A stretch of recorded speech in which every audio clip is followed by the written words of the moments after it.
Hello, everyone. I'm Sky, and today with me is Justin Magnaye. Welcome to the soundtrack of our lives.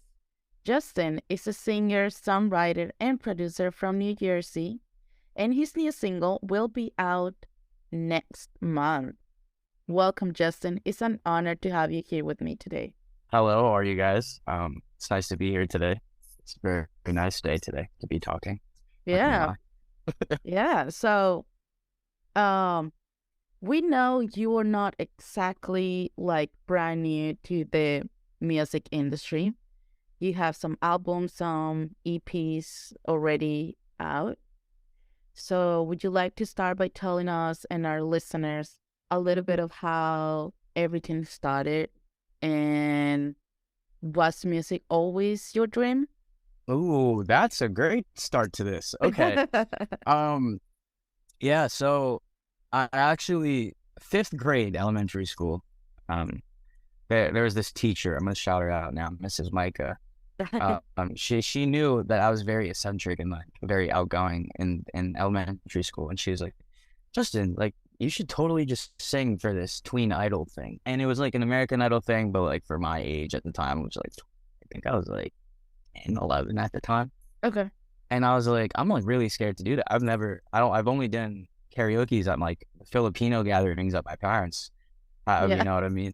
But I was like, all right, let me just do this. So I ended up doing that in the summer of summer of sixth grade year, and I sang "Baby" by Justin Bieber for like a group of judges and like all the locals here in Yeah. Jersey, and I won first place, and I won a $50 Barnes and Nobles gift card, and I was so happy. I was Yeah. so happy about that. I was like, I've never been on a stage. It was like a really small stage in the local library over here, And then, and I've never done it, but it felt comfortable to me.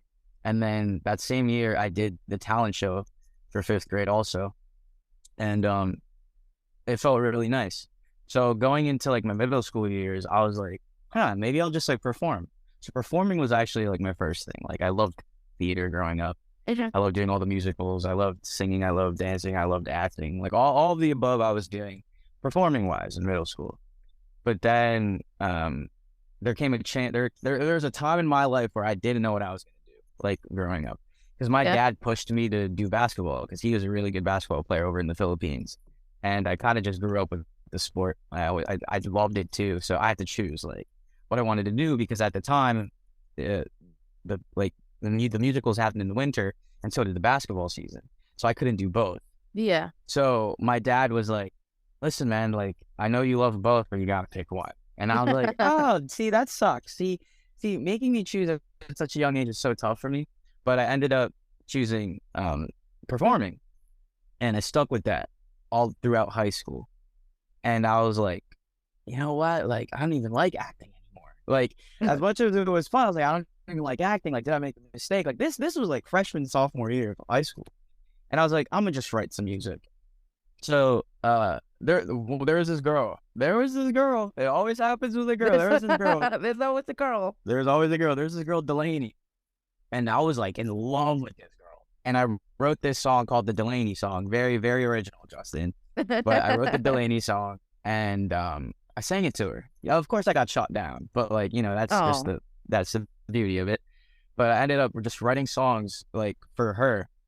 And I yeah. really like doing that. It's really simple chords, really simple lyrics or whatever. And then that became like my niche, like just writing romance songs at first. Yeah. And it wasn't until 2017,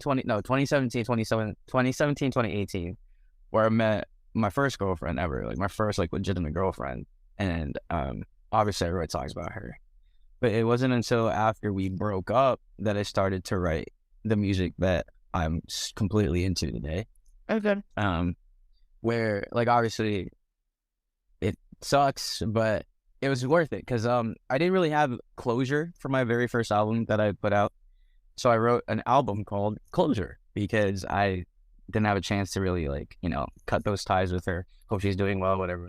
We didn't talk like afterwards. Yeah. So once Closure came out and my friends were like, this is actually decent, like decent enough that like we can listen to it. Because obviously my friends are always hard on me. But I was like, all right, word. So I stopped the acting really going into college. I stopped, like, the basketball's been gone for a while. And then I just started writing, songs about how I felt, and, like, became really introspective in, like, my music and lyrics and stuff like that. But from the perspective of, like, falling in love, falling out of love, and, like, how you can cope with that pain. So that was my shtick to begin my career. That's really what pushed it forward. That first legit heartbreak is really what put my career into fruition in this industry. Yeah. I mean, sounds bad, but I'm kind of glad that happened. Me too. To be honest, me too. I'm really happy that happened, not gonna lie. Yeah. I mean, if not, we wouldn't be here today talking. Exactly. You wouldn't have that much music out and all that. Exactly. I can't complain. Yeah, definitely. So you said you started writing songs after your heartbreak and when you fell in love with this first girl. So how is your songwriting process right now? Right now, currently?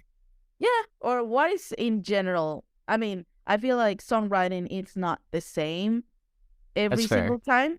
So I feel as though I'm not your typical songwriter, because a lot of people would say that they take some beats, they produce some beats, they write over it, or the other way around, they write lyrics and then make a beat over it.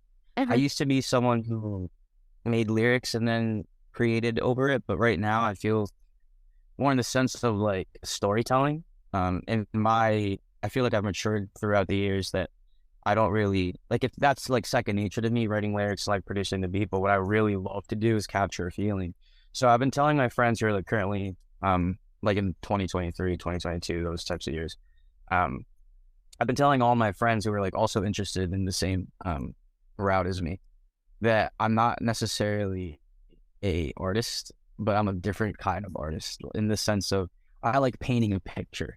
So I tell my friends who want to, like, write lyrics and, like, produce beats, like, just close your eyes and see what you want to see. So, like, for example, like, for Teenage Angst, I've always I close my eyes and pictured a Polaroid, just like for example, like a sunset Polaroid, and you're looking at the Polaroid, and that Polaroid holds a lot of, like, imagery, and it holds a lot of content and a lot of personal stuff and issues going on in your life. And that Polaroid basically signifies everything you've ever felt in that one picture. That's the scene that I pictured before I even started writing Teenage Angst. So I'd go into this sense of, like, nostalgic chords and, like, synthy stuff, and, like, but at the same time, like, being angsty is just very grungy and very, like, pop punky and, like, post punky, like, rock alternative stuff. And that's what I wanted the audience to hear and want them to hear and feel. I want my music to be more of a emotion rather than like a just like someone just listening to it. Like, I wanted to have that sense of I want people to know passion that goes behind the imagery type of thing. So that's how I really write the songs now. I just, like, for example, like, I don't know if the viewers will see this, but if you see this right now, like, I like the water, the sand, the atmosphere, like, everything. That's what I see before I start writing. Like, I need to see something visually in my head before I even begin to write anything down on paper. So that's really how my songwriting process goes, I guess. And then, so from this image that you have in your head, do you go into thinking, like, telling the story in your head? Do you write something, or do you just grab your guitar and start playing around with it? Or, like, what comes next? That's fair. So what would come next after that is I normally always have a ukulele in my car. This is my dad's car, so I don't have it right now. But I would probably start with a lead, something that kind of, like, captures, like, the sound of, like, the animals around, or like the way that the wheat is growing, or something like that. Something like flowy. It would have to be that would be my next thing. Like, the next word that would come in my head is something that flows. So a melody that's really, like, that really just accentuates, like, something that's free flowing. That's what would come next. And then after that, once I have that line and melody, that's when it kind of just comes to me, where the picture is even clearer in my head, and I could just go home and then, like, just produce it. So I would think of lyrics on the way home, and then make the beat at home, and it just be done in that day type of thing. Oh, wow. Yeah, my work ethic's kind of insane. My friends hate me for it, but like, yeah, I like finishing stuff like immediately because it's so the way that I write is so visual that I don't want to forget that visual. You know what I mean? Yeah, yeah. So it needs to be done, or at least the form and structure needs to be complete. The finishing touches could happen at some point, but like I need the picture at least to be very vivid in my head before I can continue on. But yeah, I think it would be the guitar next, and then lyrics. Okay. To me, I think. Yeah. I mean, that makes sense. That makes sense. I was just gonna say, because you said you go home to your computer and start like writing the beat and all this. So do you feel like being also a producer and having these tools have helped you in your creating process? At first, yes. I used to be like a full-on producer artist. Like I always produced my own stuff, but it wasn't until this year. I was friends with this guy for the longest time, but we never really worked on music together. Edward Kai, he's my manager now. Okay. Also, but he's the one who really produced Teenage Angst. Like I gave him a demo, and it sounded garbage, by the way. Like it was disgusting. I would never let anyone else use that. But Edward was like, "Yeah, I can make this." He made it in 2 days. Sent it to me. I made a few revisions, but he exactly captured the point in my head, and I was like, "Yep, I like that. We're gonna go with that." So now recently, he's been the one kind of producing my beats after I give him like a picture to paint type of thing. But from like 2017 to 2021, early 2022, like it's just I always been the producer for most of my beats, at least for most of my stuff, at least. Other than that, it's YouTube. Other than that, it's YouTube. Okay. That's awesome. So I know you kind of just mentioned that, but have you had that where you wrote something and then you went back to it and you were like, damn, this really sucks. Like, I don't know what I was thinking. Or even with the music, I feel like that happens too. Like you create a beat and then you listen to it and you're like, damn, like this is so good. And then you go the next day and it's like, it's garbage. Oh, it's not even sounding good. What was I thinking? Like, yeah, exactly. No, I've had a lot of those moments. I've literally taken down full projects off Spotify and digital streaming platforms because of it.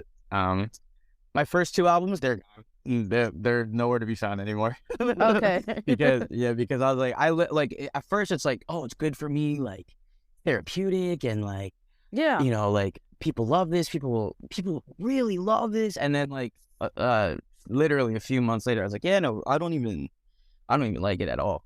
It's going down. I'm taking it down. Yeah, and like just recently, I've written a few like songs, and I'm just like, yeah, I can do better. I can definitely do better. No one's gonna hear this one. Yeah, and I vault it. But there's also been times where I vault it for like a few months, and I come back to it. I'm like, why'd I do this? It sounds amazing. It's like a cycle of like, yeah, this sounds good. No, it doesn't sound good. I'll never release this. Oh, I might release it. It's such, the dichotomy inside my head is insane. I don't know. I do it a lot though. There's a lot of songs that I've trashed and a lot of songs that should not have been up. That's for sure. Oh yeah. No, I get that. I get that. I think I have like a whole album, like 10 songs on my computer. And I did it with another friend based on like a poetry book that I love. Cool. And we wrote the songs using like poems and stuff like that from the book. I wrote the music, and then I'm like, damn, this is really good. Because we were doing it for like a project. And then I was like, damn, if we work on this, like we could put it out. I haven't touched that project in like 2 years or something. I feel that. I totally get that. I totally get that. Never. I'm like, damn, this is really good. I love this. And then I'm like, yeah, maybe not. Maybe not. It's always the doubt. It's the smallest doubt that just ruins the vibe completely. Yeah, definitely. Yeah, no, I feel that. I feel that 100%. I'm with you on that one. So when it comes to lyrics, your lyrics tend to be like vulnerable. Have you ever been scared of putting all your feelings out there? Like, I know you were telling me you wrote songs about this girl. Were you scared of putting these feelings out there for this girl Wow. and like she knowing the way you felt before and after, right? Yeah, that's also a really good question. At first, yes, I was scared to death. I was like, because I was like, what, 14, 15 at the time. I didn't even know how I felt about myself. And I was like, wow, I'm really writing about another, like a girl. And I'm going to have to sing it to her in front of the class, which I did, by the way. Um, Not a good idea. Fellas, do not do that. Do not do that, guys. But yeah, I did. I was so scared at first. I was growing up, I never really had a chance to be vulnerable. I had to be the rock. I was the firstborn. First for my family at least. Like we were one of the first to ever move to America, so it was like Okay. really tough just growing up. Like before I moved to Jersey, before I moved to where I am now in Jersey. Okay. Um, Learning English and stuff like that, it was really tough for me. So just I had to find a sense of identity immediately, like when I first moved here when I was younger, and I needed to like kind of just understand how people worked and how other people were like wired and like why they act like in certain ways. But like growing up, like I always had to be strong. I always had to be like mentally, like my mental fortitude always had to be like top notch, where nothing could break me because I Yeah. needed to set a good example for my little sister growing up. But like at least that was the pressure I put on myself. Yeah. At least I don't know if it was my parents or whatever, but I'm pretty sure it was just mostly myself. But like, so when I finally had a moment of like, oof, I don't know if I'm strong enough, that really broke me in middle school, at least, because like I said, I was I was not even scared. I was mortified, petrified even. But those moments they occurred more. So like, it wasn't just Delaney, like there's been like multiple girls like throughout the years, obviously. But um, the more that it happened, the better I became at not being scared, and it Yeah. kind of just became second nature to me. Whereas like today, putting myself out there, not just writing about girls, but like writing about life in general and like the nostalgia and like the hardships about life, like the future that no one really knows about. I've become very comfortable in that. Just writing about that. I think it was like 2020 during COVID season where I was hospitalized for COVID actually. Oh wow. Um, yeah, it was bad. It was so bad. Like I couldn't breathe and stuff like that, blah, blah, blah. And I was so lonely in the hospital, right? I had nothing. They wouldn't let me shower. I only had my phone, but I didn't have a charger. So I like 3% battery left. I called my mom. I was like, Mom, can you please drop off my laptop and headphones?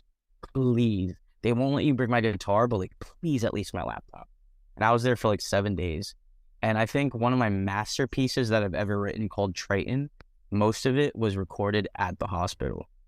So like you'll hear like in the interlude of the song, like the very middle portion, you'll hear like a heartbeat. Yeah, that was mine. That was like my legit heartbeat. The EKG was going off. That's the legit EKG.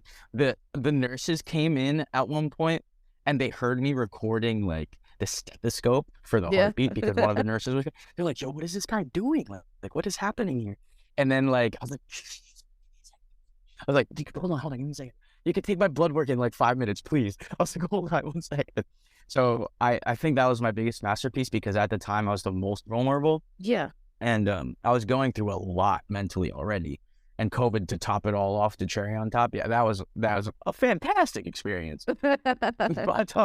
But I remember just like in that state is when I really broke through of putting out vulnerability.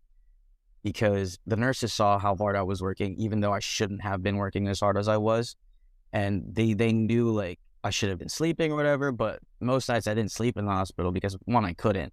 And two, I really was so focused on like creating something so tangible for the audience where it was like, because Train's about heartbreak, but at the same time, the deeper meaning is like heartbreak with yourself. And it's like, the latter half of the song is like some really bad stuff that happened to me in my past, but it was really a song of like overcoming the trauma, overcoming the PTSD that comes with it, and like being able to do that in front of people, let alone giving it out to the spot of like putting it out for people to listen to. That was hard enough to like record that stuff in front of the nurses and Yeah. like in front of the other guy next to me. But like, I got over it. I did get over it. And that was the moment I think I was the most proud of myself. And from that moment on in 2020, I really just pushed forward and said, hey, I don't care what I put out there. If it's how I feel, it's how I Yeah. feel. There's going to be someone else who feels the same way. Oh, So definitely. yeah, so that's how I really became comfortable in my vulnerability, I'd say, that moment in my life. That's amazing. That's amazing. Thank you. Definitely, like, all these experiences help build the artist that you are becoming, that you are being Yes. right now. And I feel like probably everyone starts changing with, like, everyone changes with years, and probably you're gonna look back, and at some point you're gonna be like, yeah, that wasn't the most vulnerable, or That's true. That's true. yeah. That's true. But it's amazing that you are able to share that right now and put it out there, so people know that when you put music out there, it's not just about, getting famous or money or whatever other people might think. Exactly. Yeah, it's about feelings. Exactly. It's about like real life, Yeah, exactly. Thank you. I appreciate that. Yeah, no, of course. So we mentioned before you have put a lot of music out there already. And from what I heard, I know for sure that this new single is going to be very different from other things you have on Spotify. Because, for example, like I have to say, one of my favorite things that I heard from you, it's your EP Paradise. Ooh, you like Paradise? I love it. I think I was listening to Foolish, and I love the bossa nova kind of vibes that it has. Yeah. So I love that. Like, I'm obsessed with that sound. So I absolutely love that. Like, I have it on my like songs right now. Thank you. I was listening to Sunset Paradise, Blindsided. I mean, I think they're amazing. So why did you make the change? Obviously, I know that's from like 2019, 2023. You're releasing something who sounds nothing like It's that. funny. That's funny. It's funny you say that, because I just recently got into the indie genre maybe 2 or 3 years ago now. There's this one band called Phoneboy. They're pretty big locally, and they're on tour right now. Shout out to Phoneboy for helping my career. But they asked me to feature on one of their songs, or one of their ideas at least. And at the time, we were like kind of similar, like 30,000, 40,000 monthly listeners at the time together. And we met at a Dirty Heads concert at the PNC Center in Jersey. And I was like, I was like walking with my friend Cooper, and all I hear is like, is that Justin Maganye? I turn around and I was like, oh my God, that's Ricky. And that's all of Phoneboy and Phoneboy's friends. I was like, what's up, Phoneboy? Like, what's up, my acid girls? Because that was the only that and Sweater Song were the only 2 songs they had out at the time. And they're like, yo, what's up, man? Like, how you doing? Like, I'm like, what's good? I didn't know I was gonna see you here. And I was like, I honestly, I didn't expect to see anyone that I knew here at this concert. But like, what's up, guys? Like, we talked for like 2 minutes, and then they DM'd me like 3-4 weeks after that, and was like, we have this song idea, and we'd love for you to come over and just hear it. So I went over Ricky's house. And they're playing this like crazy riff, and I was like, oh, this is kind of cool. Like, I've never been in a band. I've never like worked with a band. I've only worked with artists. So this is like a different vibe. And then we wrote Nevermind, which is like I'm a part of like one of their biggest songs. And so it's one of my biggest songs on my discography. But I love the vibe that we did there. We went out to Brooklyn to record at Diamond City Studio. And that song was done within like 3-4 months. And I was nervous because I was like, I love this song, but I'm not sure if people like my audience who listened to like Paradise and like Modern Disposition and Closure before that, like if they're gonna like it. But apparently everyone loved it. So it was my first ever part of being like the million stream club. That was the first ever song that ever got there on my discography, and the only song that ever got there on my discography. They're like, yeah, like indie sounds great on. Like, you fit the vibe. And I was like, cool, I'm going to write some indie songs. So I started writing indie songs, and then Identity Crisis came out, my EP. That's one of my favorite EPs, personally. And I was like, I love this Identity Crisis. The song is fantastic. I feel people like it. And people did love it. The streams were highest on that EP. And I was like, yeah, I really like the indie vibe. I'm gonna stick with this for a little bit at least. So then Nowhere, my most recent project, came out, and like four out of the 10 12 songs were indie. Those were the most popular. So I was like, yeah, I'm gonna stick with this for a little bit. But then I was like, you know what? I think I overstayed my welcome. I think as though indie's great. The music is fantastic. I feel like the music that we can create is fantastic in the indie genre. But I feel like me as an artist, as Justin Maganye, I'm losing my storytelling and I'm losing my ability to write lyrics in the indie genre. So that's why Teenage Angst is like an homage to all the experiences I've ever had in the past 3 years for indie. And that's why Teenage Angst is actually the last indie song I'll be making for a while, because I'm going back to my roots with Paradise and R&B. So I'm going back to R&B for my next stuff after Teenage Angst, actually. That's interesting. But it's funny that you said like your favorites were like how it was in the beginning of my career. But I've already made the switch. I already started working on new R&B stuff. I've already started working on newer sounds, experimental sounds, because I love Frank Ocean. I love Frank Ocean. I love Daniel Caesar. Those are my two favorite R&B artists, and I really want to capture that because I think they're fantastic storytellers. So yeah, I'm going back to those roots. Oh, that's amazing. I mean, I got to listen to Nevermind too. I think that was one of the first songs I got to listen, and I liked it. It's definitely it's a really good song. But then I heard Paradise, and I was like, oh damn, this sounds really good. I was like, yeah. It's just, I mean, I like a lot of like indie stuff as well, and like pop punk and everything. But I feel like I just loved your voice in that style. I agree too. Yeah, and like covers, I think you have on like TikTok. I definitely feel like your voice, it helps a lot. Yeah, I lose a lot of that.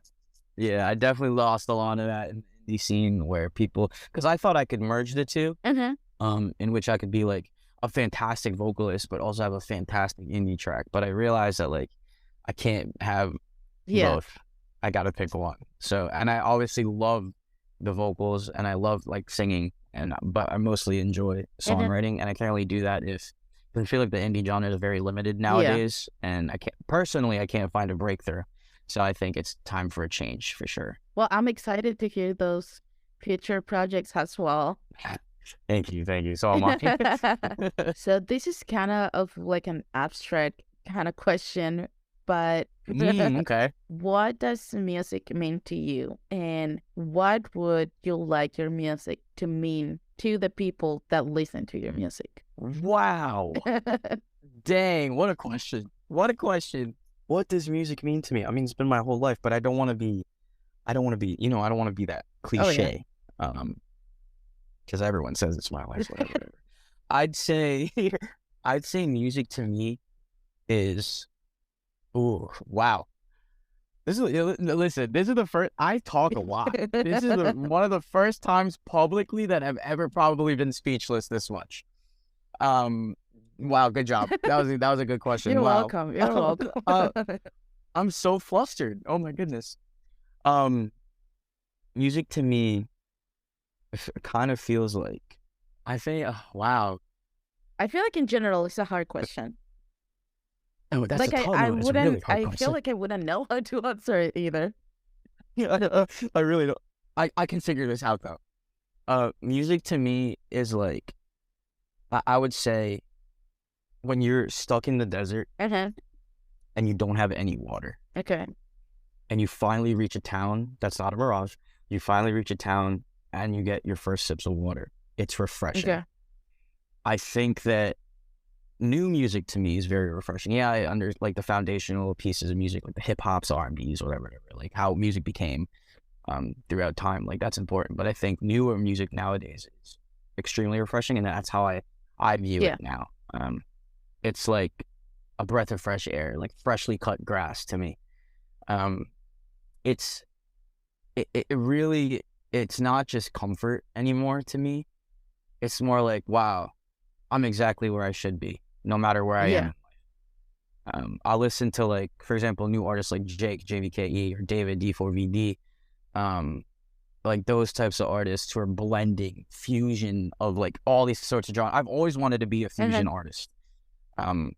which is why Teenage Angst is a really important thing to me, because I like the middle part with the Yeah. orchestra. Oh, I love the orchestral part. I love blending stuff together that shouldn't be together. Indie orchestral should not be a Yeah. thing, but I wanted it to be, so I tried my best with Eddie to make it one. And that to me is the most refreshing take on music. Like, to me, I feel as though those artists have such good futures, and to me, like, I feel like I'm happy and like present Hmm. in where I am in my life when I listen to new music. So that's how I feel like music is, just a breath of fresh air, taste of water when I need Yeah. water. Like, it's very refreshing. My music to other people, oh, that's even harder to answer. Oh my gosh. I feel as though I've always been someone who's been comfortable in his own skin. Growing up, no, but like recently, I've been super comfortable in my own skin. I don't care what other people think about me. I'll say however I feel, and like, I'm unapologetically me. Yeah. 24/7. It doesn't matter who it is. Um, yeah, I pride myself in being like one of the nicer people that I know personally, but at the same time, like, I want people to feel that same way too Yeah. when they listen to my stuff. Like, I love putting my vulnerabilities out because I want people to feel like it's okay to be vulnerable whenever, not just when people are around, but like, especially when you're alone crying, like, that's fine. Like, do it. Like, people are going through the same stuff. People are going through easier stuff, but they feel like it's really hard. People are going through harder stuff, but feel like are really easy. Everything is so subjective in the emotional department that I feel like no one gives themselves enough credit to feel however they Yeah. feel. And like, my heartbreaks probably aren't as bad as some others. My heartbreaks are probably worse than some people's, but like, it's still a heartbreak to me. Or like, my future is not set in stone. I want my future to be really well, but I'm not really sure how I'm going to get there. Like, the uncertainty and the uncertainties of life are always a given to me. And I just want people to be comfortable with those uncertainties. You never know where you're going to be. You never know where you're headed, but like, enjoy the journey that you're getting to, because the destination is not too far to me. I feel as though people have the stigma and like, feel like, they got to get someplace all the time. They need to be somewhere. They want to be where their mind's at. They want to be where, they want to be exactly where they envision themselves to be in a few years. But, Yeah. nothing goes perfect as planned. Nothing is set in stone. But like, it's so hard to just appreciate who you are right now. So like, when my friends ask me like, Justin, how are you so comfortable like just being you? Because like, I have a lot of friends who suffer through anxiety and depression.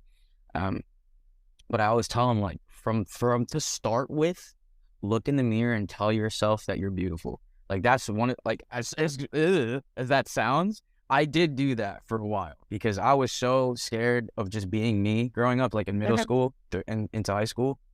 But I kept telling myself like, what's up, good looking? Like, in the mirror every morning before school.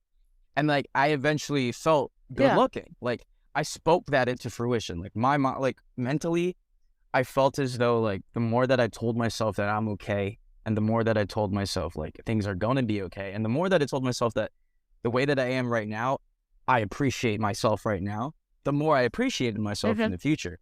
So like, I don't got to do that stuff now because I just appreciate who I am and the person that I am, the person I am to other people right now. But like, I want people to feel the same way. That's always what I want, because I've always wanted my friends to be good. I've always wanted my friends to be okay.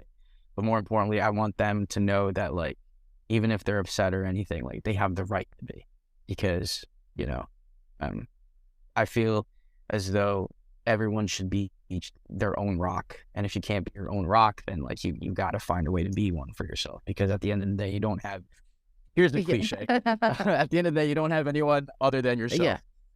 But I do agree with that 100%.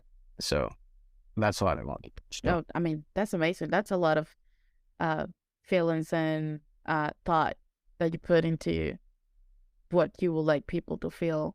And I think it's amazing Yeah, that exactly. you kind of at some point in your life decided to tell yourself that you were okay, or that you were good looking, or that, like all these things.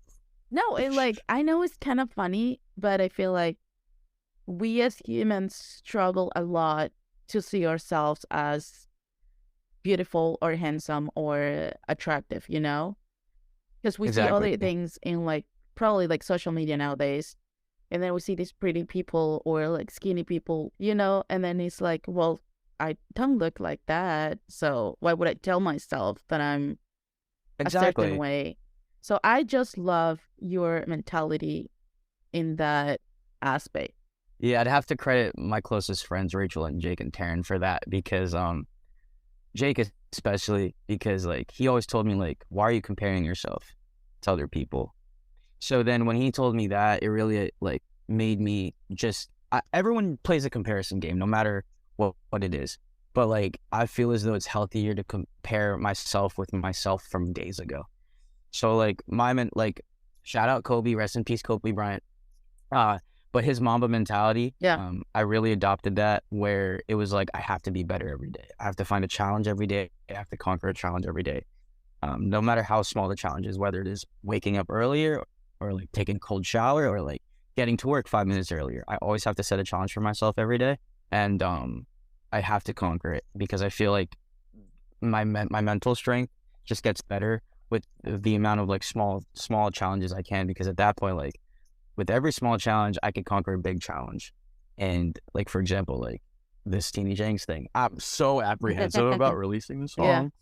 But I've these small challenges in life, I'm getting more comfortable with feeling like this song's great. Everyone's gonna love this song. Are you kidding me? Teenage Angst is amazing. It's Yeah. a banger. So that's how I feel like every small challenge really leads to an easier big challenge to me. Thank you, Jake. Appreciate you.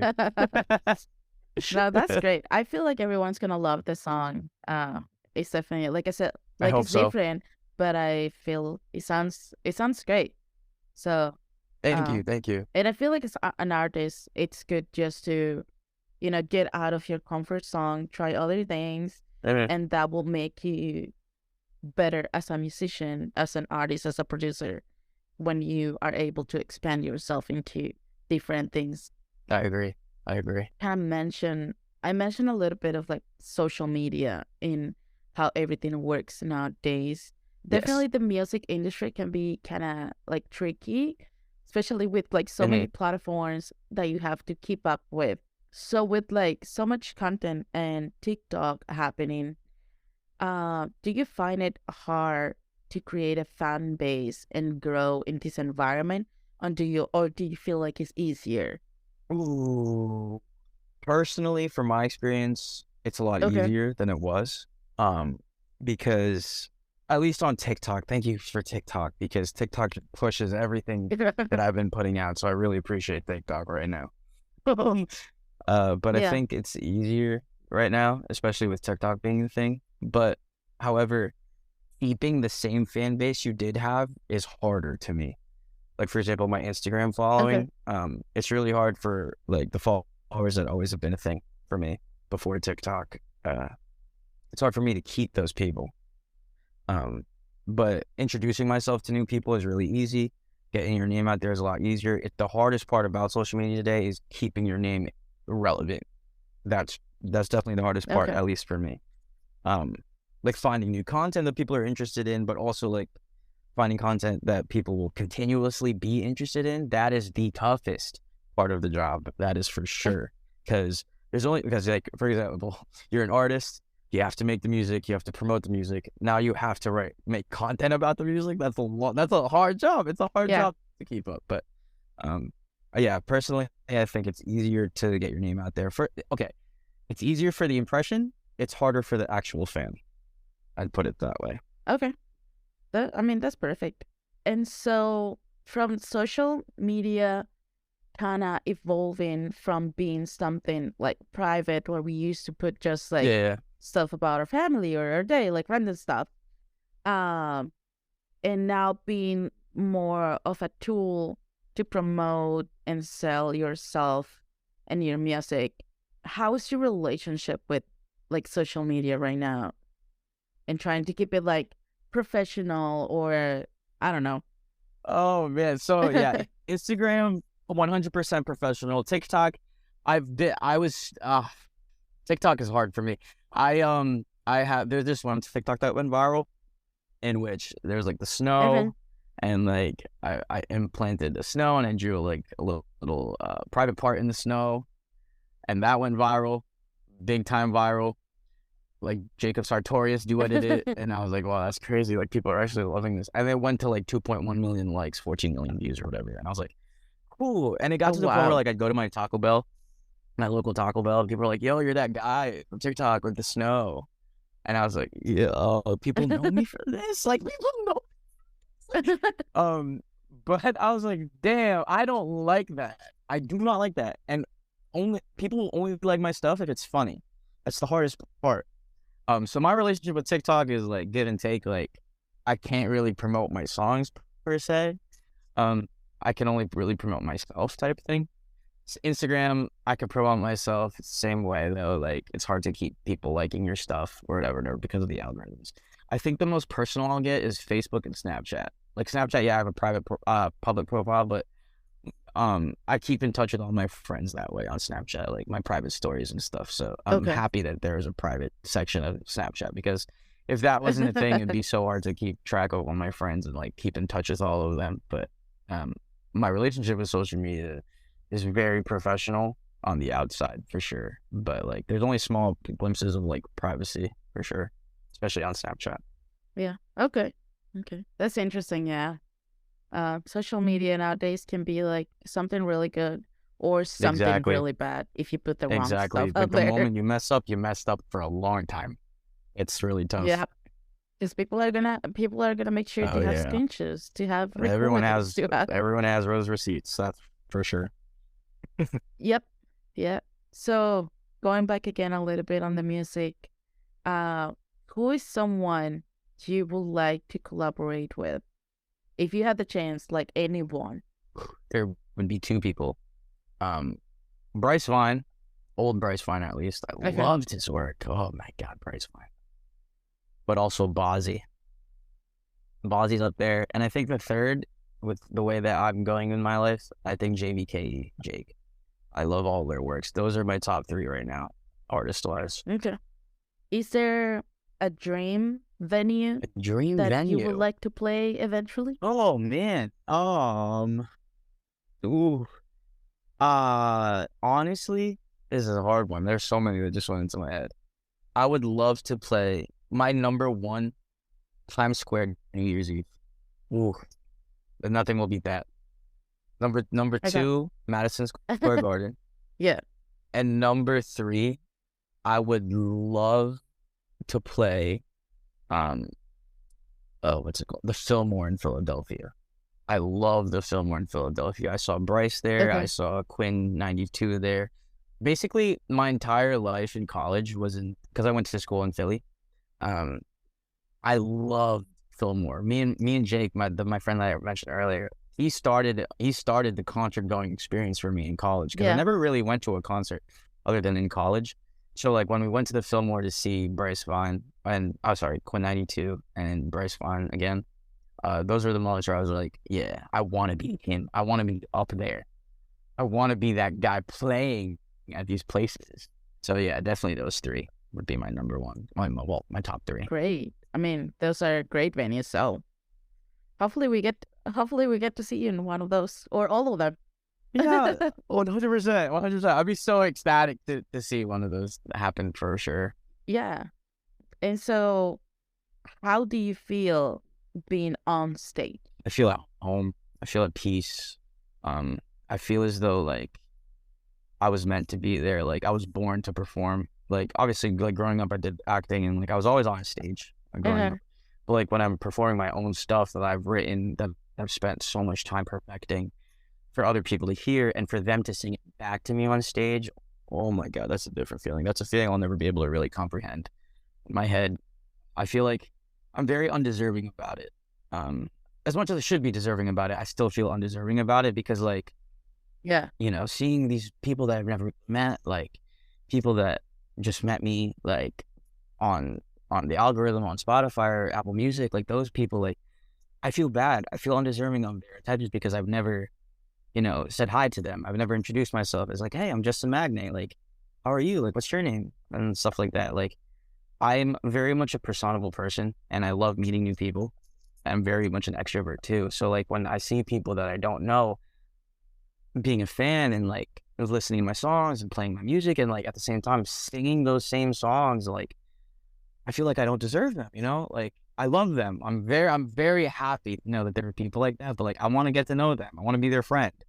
Like, it's insane to me that stuff like that does happen to someone like me, because I just feel like, you know, I just want to be their friend, and I just want to get to know everyone that's ever listened to me. Like, it's a very important part of the career. Yeah. I'd say, like, it's hard to keep up with that, but like, if anyone's ever DM'd me or like messaged me or like texted me or anything, they're like, I love your music. I'm like, what's your name? How are you? Like, that's always how I've been.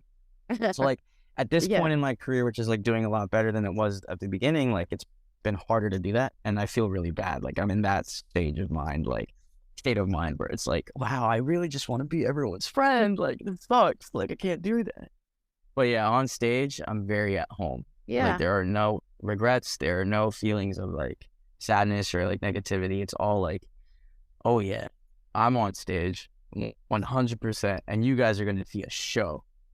And that's how I feel. That's the mentality when I'm up there.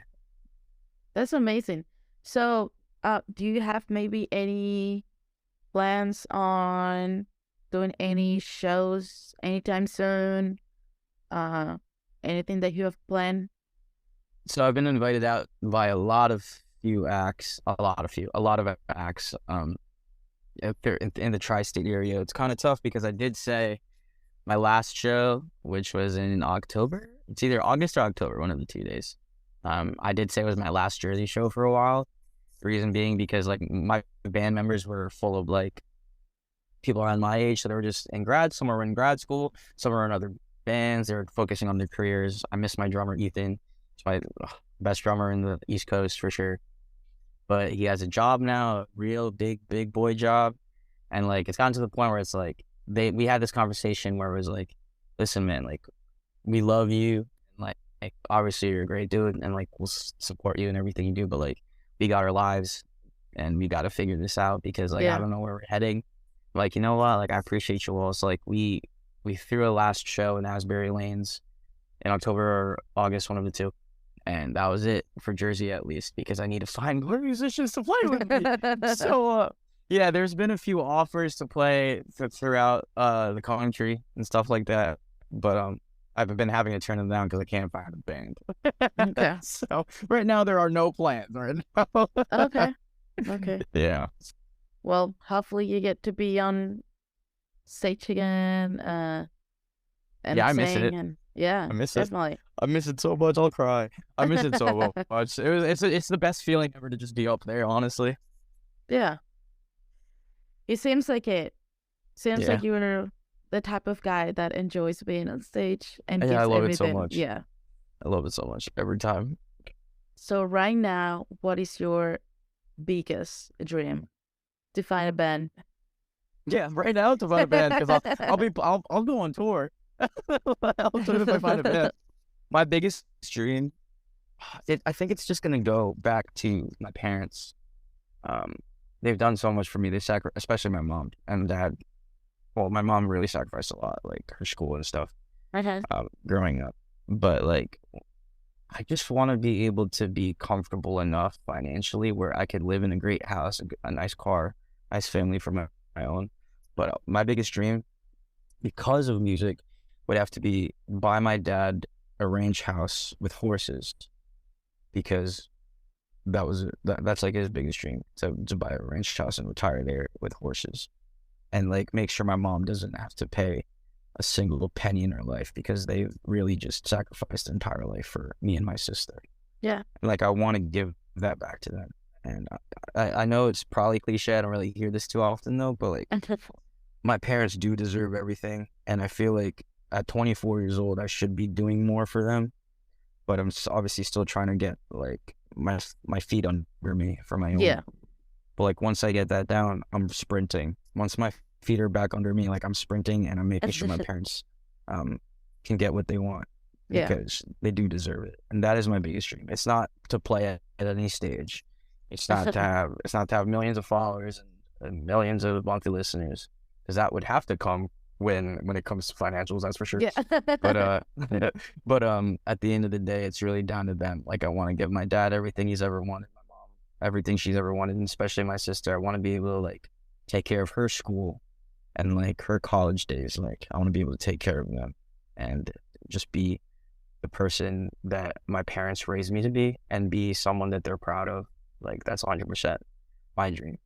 And I know they're proud of me now. Like they're always gonna say they're proud of me. I love my parents. They love me and my sister. I But love that answer. I love yeah, that answer. but I especially want to make sure that it's apparent to them that like I'm not just doing the music thing for me because like you guys sacrificed so much for me and you've put food on my plate and like you gave me a place to stay for so long that I want to be able to make sure that you guys are going to be okay for the rest of your life. Thank you. I love that answer. So Thank you. Appreciate yeah. that. So to finish off, I have one last question, and it is, what is the soundtrack of your life? Okay, let's go. Soundtrack is in soundtrack of my life from my music or just in general? Just in general. Okay, so I'm gonna split it into acts.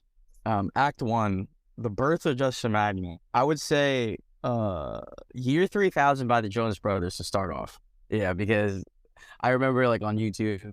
Oh, no one's gonna know this because I'm not gonna say the YouTube channel. But there's videos of my dad who like films everything of me and my sister growing up, and this is like the nostalgic part. But my sister and I did like a cover of Year 3000 with the Jonas Brothers in the background, and I have like this like broken toy mic singing it. And I'm giving it to my sister. She's singing to it. I'm singing to it, and we're singing Year 3000 for a good 3 minutes. Oh, that's so cute. Yeah, it would have to be that to start off. Okay. It would be Year 2000, Jonas Brothers, and then we'd have to be going into Baby by Justin Bieber because that's the one song that actually catapulted me into music for sure. So it'd have to be Baby. And then middle school would have to be my sadder years. so I'd probably say something like Someone Like You by Adele was a good song that I cried to every day. That's for sure. And then let's say high school, I was like really into like, okay, yeah, I would say, high school. It would have to go, okay, so Year 2000, going into Baby, going into Someone Like You, going into It Will Rain by Bruno Mars. Okay. Then it's going into not Photograph by Ed Sheeran. It's another Ed Sheeran song. Not the A-Team either. I think it's Bloodstream. It might be Bloodstream by Ed Sheeran. I love that song. Okay. Cool. And then it would have to go into, this is so poppy of me. God, this is gross. This is gross. But after Ed Sheeran, it had to go to Shawn Mendes. It would have to go to Shawn Mendes. I think I would put I Don't Even Know Your Name by Shawn Mendes because those are a bunch of the girls. That's a bunch of the girls. I don't know. I'm in love with them, but I don't even know their name. That 100%. That's the Shawn Mendes. Then it's going into then it would have to be okay. Then we're cooling down. We're going more mature. I would say I really want to Stay at Your House. It was a banger in an anime called Cyberpunk Edge Runners. I love anime. One of the best soundtracks, but the orchestral version, for sure. So now we're in the interludes. Now we're switching, and then it would have to go to Betelgeuse by Yorushka. Is it Betelgeuse by Yorushka? So it's a Japanese J-rock band. I'm not sure if it's them, but it's Betelgeuse. I love that song, and it's very acoustic, but also very indie. And then it would have to go into something from Bozzy or Bryce Fine, because this is really where I find myself. It would have to go to Glamorama by Bryce Fine, and then Honest by Bozzy. Honest or Star by Bozzy. And then to top it all off, it would have to be a Jake song. It would have to be a Jake song for the outro. Honestly, it would probably have to be, what is that one song by? This Is What Falling in Love Feels Like. Oh, yeah. Yes, I love that song. Yeah, that's a great song to end with. Yeah. That's the outro right now. Amazing. I love that. I think I've said this before in other episodes, but we love here people who love the Jonas Brothers. just because I'm a big fan. Jonas Brothers are so cool. You're so great. You're so great. So anyone who loves the Jonas Brothers is welcome to our podcast. 100%. So thank you so much, Justin, for coming and talking to me, sharing so much. It's been a pleasure talking to you, getting to know you. I feel like I got to know you from face like almost an hour talk. You did for sure. So before we go, do you want to share your social medias or anything you want to put out there for our listeners? First of all, thank you for having me on the podcast. I really appreciate it. Those are some amazing questions. I've never been asked half of those, so that's really amazing. But yeah, Justin _Magnaye on every single platform. Instagram, actually TikTok, Justin Magnaye. There's no underscore. Okay. Twitter, Justin _Magnaye. Don't add me on Snapchat. It's a little messy. YouTube, Justin Magnaye. So basically anything with Justin Magnaye, it's probably me.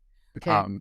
But yeah, Teenage Angst is coming out on May 12th. There will be a music video along with it. Can't wait to see that. But yeah, May 12th is the date. Can't wait to hear it, to be honest. Amazing. Okay, well, yeah. Thank you so much for coming. We will keep an eye on your single, probably. Thank you. You will see a post from us. Appreciate it. When your single comes out. And to our listeners, go check Justin's music and make sure to subscribe and follow us on Instagram, Twitter, and TikTok at STL Lives Podcast.